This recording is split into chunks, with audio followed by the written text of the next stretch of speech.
Hello student, आप सभी का स्वागत है आपके अपने यूट्यूब चैनल पर। जैसा कि आप लोगों को पता है कि हम लोग नाउन नंबर में ग्रामर की क्लास कर रहे थे, तो आप लोगों ने अभी पिछली क्लास नहीं देखा तो उससे देख लीजिए। उसमें हम लोगों ने रूल नंबर 9 तक पढ़ लिया था। अब इसमें हम लोग पढ़ेंगे रूल नंबर 10 तक। तो उम्मीद करते हैं आप लोग पेन पेपर लेकर बैठ गए होंगे और साथ ही साथ में लिखते रहिए और समझते रहिए। उसके बाद फिर आप लोग इस क्लास की नोट्स बनाते रहिएगा। तो आइए हम लोग क्लास को स्टार्ट करते हैं। और यदि आप लोगों ने अभी तक वीडियो को लाइक नहीं किया, वीडियो को लाइक करके चैनल को सब्सक्राइब करके अपने दोस्तों के साथ शेयर कर दीजिए और क्लास का आनंद करिए। ध्यान दीजिए, यहाँ पर क्या है, रूल नंबर 10, संयुक्त संज्ञाओं, कंपाउंड नाउन इसको बोलते हैं, जो जिसमें दो नाउन जुड़े होते हैं, का बहुवचन बनाने के लिए मुख्य शब्द में यस या ईएस लगाया जाता है, चाहे वह पहले हो या बाद में हो। कहने मतलब है जो कंपाउंड नाउन होंगे उसमें क्या आएगा, noun plus preposition plus noun आता है। तो हम लोग क्या करते हैं, जो मेन नाउन होता है उसमें हम लोग किसका यूज करते हैं, यस का प्रयोग करके उसे प्लूरल बनाते हैं। तो उम्मीद करते हैं आप लोग रूल समझ गए होंगे। तो आइए ध्यान देते हैं क्या है।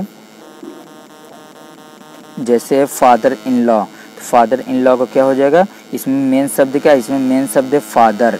ये क्या है, फादर। तो यहाँ पर क्या हो जाएगा, फादर्स इन लॉ। उम्मीद करते हैं आप लोग समझ गए होंगे। ध्यान दीजिए आगे क्या है, दूसरा नंबर है, दूसरा नंबर है हमारा, दूसरा नंबर है कि दूसरा नंबर क्या है, ध्यान दीजिए, दूसरा नंबर है वॉशरमैन।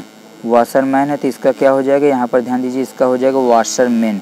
यहाँ पर मेन शब्द क्या है, यहाँ पर मेन शब्द है मैन, तो इसलिए इसका प्लूरल क्या हो जाएगा, यम ई एन। यम मैन का प्लूरल क्या होता है, मेन होता है, ना कि मैंस। ठीक, मेन का प्लूरल यहाँ पर अगर मैंस लिखोगे तो क्या हो जाएगा, गलत। क्या होता है, मेंस होता है, मेन।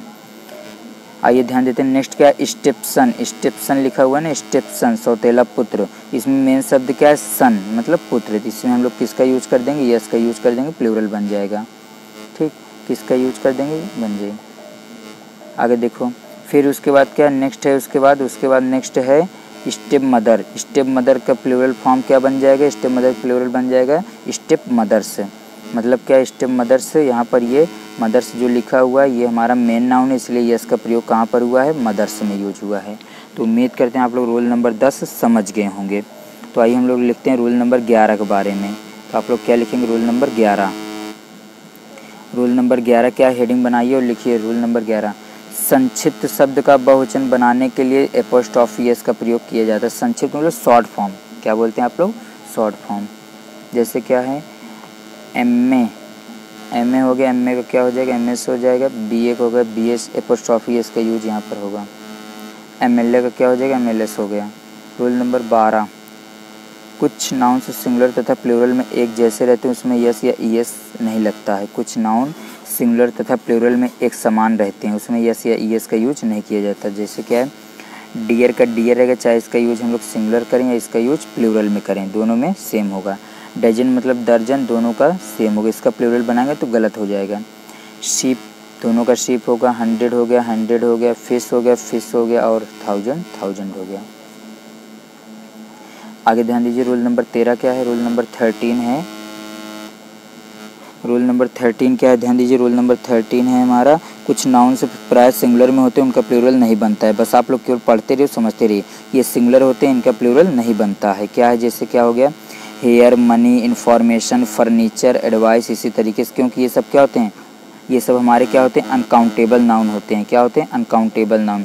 जैसे लिखा है हिज हेयर इज क्योरली, उसके बाल घुंघराले हैं। तो हेयर कोई गिन सकता है, बाल कह दो सर हाँ हम अभी एक एक बाल गिनेंगे, नहीं। योर इन्फॉर्मेशन, ये एग्जाम्पल दिए गए, आप लोग पढ़ लीजिएगा, सब सिंगुलर है, सही है। आगे ध्यान दीजिए, आगे क्या है, rule number 14। Rule number 14 number में क्या है, रूल नंबर 14 है, कुछ नाउन्स के अंत में यस आता है तो ये हमेशा प्लूरल में प्रयोग किए जाते हैं, जैसे सिंगुलर इनका नहीं बनता। जैसे क्या, एसेस, ग्लासेस, रिचेस, सीजर्स और सॉक्स, शूज, आर्म्स, ये सब क्या होते हैं, ऑलरेडी प्लूरल फॉर्म में होते हैं, इनका यूज हम लोग सिंगुलर में नहीं करते। जैसे ग्लासेस लिखा तो आर लगा हुआ है, शूज लिखा है आर लगा हुआ है, तो ये हमारे सब क्या हो जाएंगे, इसका एग्जाम्पल। रूल नंबर 15 ध्यान दीजिए, और ये हमारा लास्ट रूल है, ध्यान दीजिएगा। रूल नंबर 15 क्या है, कुछ नाउन्स देखने में सिंगुलर मालूम पड़ते हैं परंतु उनका प्रयोग किस में होता है, प्लूरल में, इसलिए इनमें एस ई एस का प्रयोग नहीं किया जाता है। जैसे कैटल हो गया, जेंट्री हो गया, पुलिस हो गया, ये इम्पॉर्टेंट है, इसको याद रखिए। पुलिस जो लिखा हुआ है ये क्या है, ये इम्पॉर्टेंट है।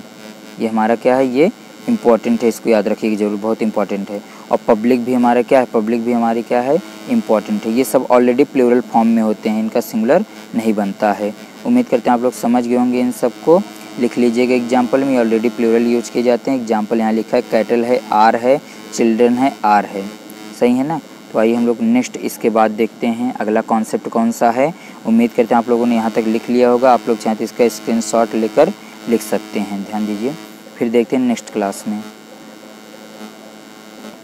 अगर ध्यान दीजिए, रूल नंबर 16 क्या है। रूल नंबर 16 है हमारा, रूल नंबर 16 है, कुछ नाउन्स में दिखने में प्लूरल लगते हैं परंतु उनका यूज कैसे होता है, सिंगुलर। मतलब वो देखने में तो लगेगा प्लूरल बट होते क्या हैं, सिंगुलर। जैसे फिजिक्स न्यूज हो गया, पॉलिटिक्स फिजिक्स हो गया, सिविक्स हो गया और मैथमेटिक्स हो गया। इन सब में लास्ट में यस लगा हुआ है, इसके बावजूद भी ये सब क्या हैं, सिंगुलर हैं। तो आप लोग इसे एक से ही याद रखिएगा। उम्मीद करते हैं समझ में आ गया। जैसे एग्जाम्पल लिखे, एग्जाम्पल भी देख लीजिए। न्यूज है, इज लगा हुआ, मैथमेटिक्स है, इज लगा हुआ है। अब आप लोगों के लिए वर्क क्या है, इसको आप लोग वर्क कर लीजिएगा, फेयर में कर लीजिएगा, मैं क्लास में चेक कर दूंगा। ध्यान दीजिए क्या है, यहाँ पर सब क्या करना है, सबका प्लूरल बनाना है। जितने भी शब्द यहाँ पर लिखे हुए हैं सबका क्या बनाना है, प्लूरल। आप लोग इसे लिख लीजिएगा आराम से। उसके बाद दूसरा होमवर्क क्या है, नीचे जितने भी वर्ड लिखे गए हैं सबका क्या बनाना है, नीचे वाले लिखे शब्द का क्या बनाना है, एक वचन बनाना है, मतलब सिंगुलर फॉर्म बनाना है। तो उम्मीद करते हैं आप सभी समझ गए होंगे। जैसे ध्यान दीजिए, यहाँ पर जितना है सबका क्या बनाना है, इन सब को बनाना है प्लूरल। और उसके बाद जो है नीचे है, उसके बाद उसका क्या बनाना है, सिंगुलर। तो यहाँ से हम लोग क्लास को ख़त्म करते हैं। आप लोग वीडियो को लाइक ज़रूर कर दीजिएगा।